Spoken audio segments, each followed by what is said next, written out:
Jesús Amieva Miguel, nacido en Santander el 28 de octubre de 1929. Tengo 87 años, con lo cual, lo que vais a preguntar, yo tenía 6 años. Mi padre cobraba de tranvías y yo pensaba que, ¿por qué mi padre no se habría hecho panadero? Porque en el mismo edificio había unos chiquillos que el padre trabajaba en una panadería y tenían pan, y los demás teníamos hambre. Y yo dije, y entonces, a mis 6 años pensé, con Dios, yo me haré panadero. Eso era. Donde yo vivía, había por lo menos un tren, o 2, ya no me acuerdo, lleno de alimentación y de todo, porque estaban ya colocados para ir a Asturias, porque claro, Gijón y que quedaban. Pero como supongo que serían los italianos o los que fueran, que entran en Torrelavega el 24 en Santander y llegan el 26, esos trenes no pueden salir de Santander. Y entonces la gente de la calle alta que los vio allí se tiraron a cuesta abajo a saltar los trenes. Y estando sacando cada uno, nosotros íbamos los 5. Mi padre con 2 sacos arriba, yo con unas longanitas, con mis 6 años, bueno, ya 7 porque era el año 37 cuando eso. Y entonces llegan los soldaducos del ejército nacionales que se decía de Franco y quieren cerrarlo porque claro, estamos ahí los vecinos y dijeron para mí, mujerotas, que las mujeres unas jovencitas, dijeron, esto es nuestro, que es lo que el hambre que vosotros acabáis de llegar ahora, así que aquí no mandáis. Y aquellos soldados se fueron. Y seguimos asaltando el tren y cada uno se iba para casa y con diríamos, las voces de aquella, que a lo mejor tendría 20 y poco años. Para mí, claro, con 6 me parecía enérgica, demostrando a los soldaditos, porque eran jóvenes. Esto es nuestro, que es el hambre que hemos pasado estos meses. Los bombardeos, que eran pequeños, podía contar muy, diríamos, familiar. Un día se olvidó tocar las sirenas y ya de noche empezaron los bombardeos. Y entonces éramos 3 hermanos, yo era el más pequeño, y había que salir corriendo al refugio. Y dijo mi padre a mi madre, cojo los chiquillos y vete al refugio, yo me quedo aquí. Y se quedó en la cama, aguantando todos los bombardeos. Y ahí es lo que a mí me asustaba de niño, cuando caían las bombas, no caían donde yo estaba, que estamos en la planta baja, pero oías y ruidos y miedo. A los 6 años, ¿qué puedes decir si era miedo o lo que era? Yo iba a Ramón Pelayo antes de la guerra. Con 6 años empezaba a estudiar, estaba en párvulos. Y como la guerra empieza en julio, terminamos eso. Luego ya, cuando llega septiembre, ya no hay escuela. Ramón Pelayo, entre las cosas de la guerra, estuvo haciendo de cárcel, hizo de cárcel lo que es ahora la biblioteca, la tabacalera que llevamos, en fin. O sea que Ramón Pelayo se vuelve a abrir, pues ya el curso 39-40. No, 40-41. O sea, el 39 termina la guerra. Y entonces vamos ahí unos meses. O sea, no, antes de la guerra, empezando con la teoría de mi madre, que teníamos que estar juntos, viene un bombardeo y yo, que en fin, soy sacerdote, tenía un señor que venía a confesarse de que la conciencia le remordía porque le cogió la guerra en Madrid y claro, le movilizó el ejército de la República y él era, pues, vamos, había estudiado con los salesianos. Y entonces él, ahora ya de mayor, ya murió, claro, le entraban escrúpulos y venía y dice, bueno, yo más bien tiraba hacia el aire. Bueno, y entonces, porque diciéndolo un poco más claro, dice, yo no tenía vocación de mártir. Y si no me voy al frente, me fusilan, claro. Y entonces me fui al frente, pero yo no.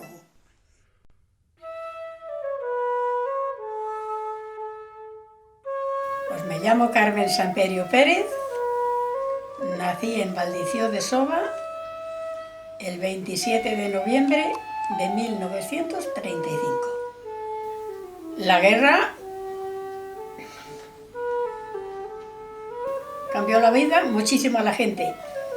La gente marchaba, estaba de vivir pues bastante bien a quedarse sin nada, a quedarse, a pasar hambre, a no tener que calzar, a no tener que vestir. Pues mira, para jugar teníamos canicas que las hacíamos de piedras pequeñitas. Con el pañuelo tapábamos los ojos, pues a pescar, a saltar la cuerda. Es la única cosa que teníamos para jugar.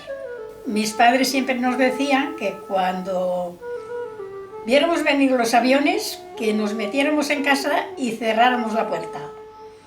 Y nosotros cuando los veíamos venir, que me acuerdo perfectamente cómo venían, porque eran las avionetas esas, venían 3 adelante, 2 y 1 atrás. Nos metíamos en casa y bajaban a la altura de los fresnos tirando tiros. Y nosotros cerrados en casa. Y cuando ya no sentíamos ruido, que ya se habían ido, salíamos a recoger los casquillos para jugar. Sí. Mi padre fue a la guerra. Fue a la guerra y estaba en Santoña. Y después ya los llevaban para Barcelona, allí para cargarlos en el barco. Los iban a llevar, digamos, dentro de 2 días. Que muchos no volvieron, de aquellos de los que marcharon para allá. Y mi padre compró un líquido, que me acuerdo bien cómo decía, que se llamaba matarrojo, y lo echó en un pie, que le quitó la piel entera, para no poderse calzar. Pues no podía calzar, no podía marchar.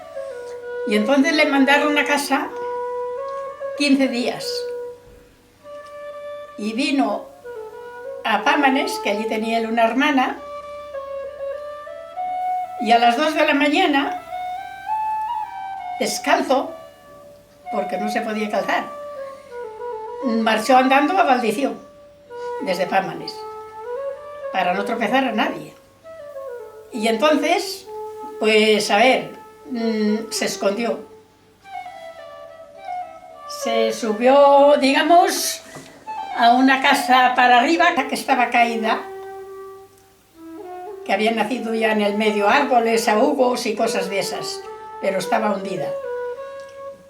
Y yo sentí así, estaba jugando. Y había una ventanina así muy pequeñita, y por lado afuera unas piedras. Y yo me subí por encima de aquellas piedras a ver qué era el ruido que se sentía allí. Y vi a mi padre. Y escapé corriendo a casa a decirle a mi madre, mamá, he visto a papá, he visto a papá. Y me dio mi madre un azote que no se me ha olvidado todavía. Que ese no es papá, que ese no es papá. Que no vuelvas allí porque te coge y te lleva, que sepa Dios quién es. Mi madre podía decir lo que quisiera, pero yo sabía que era papá. Desde allí vigilaba todo. A ver, si venían los enemigos, se tiraba por el monte para arriba y no lo encontraban. Y allí estaba, por la noche se bajaba a dormir a casa y antes de amanecer volvía y se subía allí. De eso me acuerdo yo perfectamente.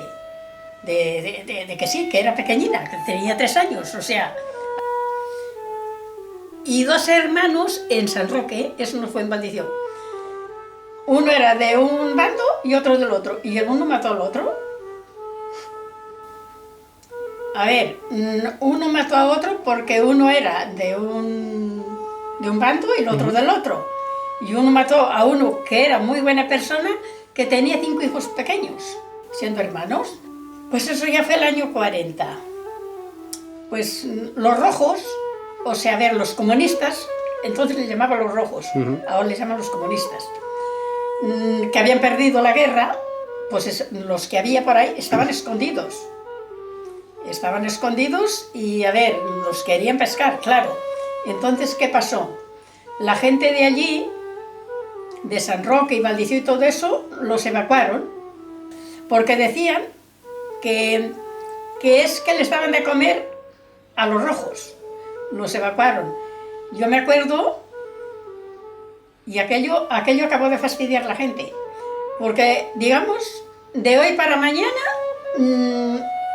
dieron la orden de que todo Dios tenía que marchar, sin saber a dónde ni a dónde no.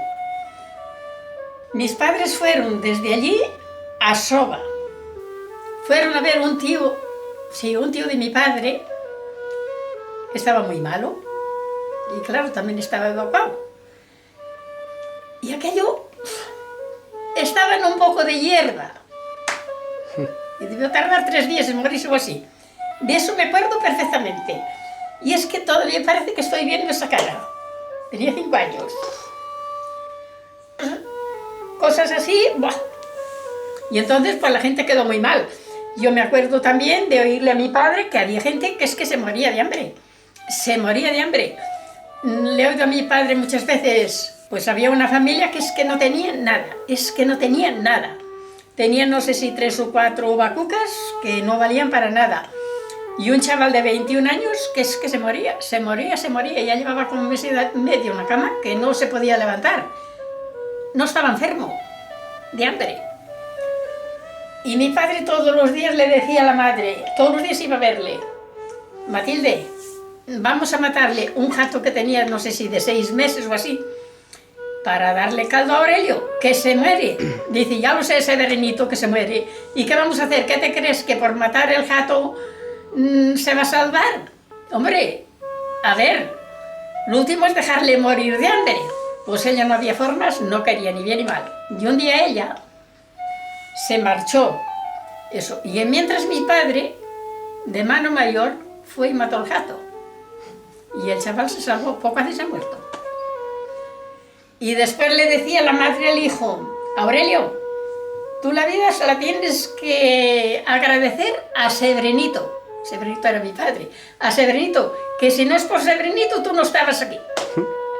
La gente, después de acabar la guerra, tuvo muchísimo miedo mucho tiempo. La gente no hablaba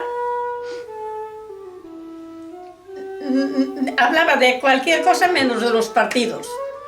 Porque entre uno que los que estaban disertores estaban por ahí y otro que se enteraba Franco de alguna cosa, Dios sabría lo que podía pasar, entonces la gente como que no quería hablar de nada, no. Y la gente allí pues quedó muy mal, quedó muy mal.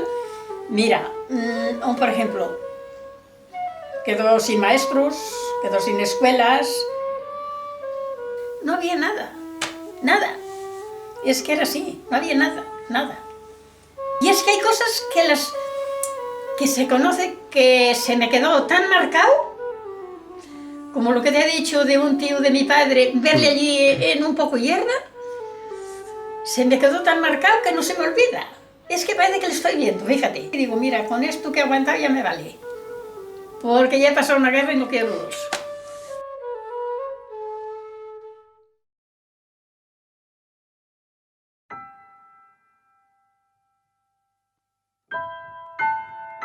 Me llamo Braulia García Núñez. Nací el 3 de diciembre del 1939 en San Mateo, Ayuntamiento de los Corrales de Buelna. Mi padre era tenor del Orfeón de Torrelavega, cantaba muy bien y nos enseñaba a cantar. Y mi madre nos hacía muñequitas de trapo, otra cosa no había. Y con eso éramos felices. Pues sí, la gente tenía miedo, porque le voy a decir que nosotros teníamos un perro que solo le faltaba hablar. Y cada vez que veía venir a gente extraña, con la cola daba en la puerta de la casa. Y entonces mis padres oyeron como dijeron, a este hay que matarle que es rojo. y nos le mataron. Eso fue un trago muy gordo. Ayudábamos a todo el que podíamos. Teníamos 2 vacucas que daban leche, les dábamos algo de harina de borona y lo que podíamos. Y lo que no podíamos también, que a veces mi madre lo quitaba de ella para dar.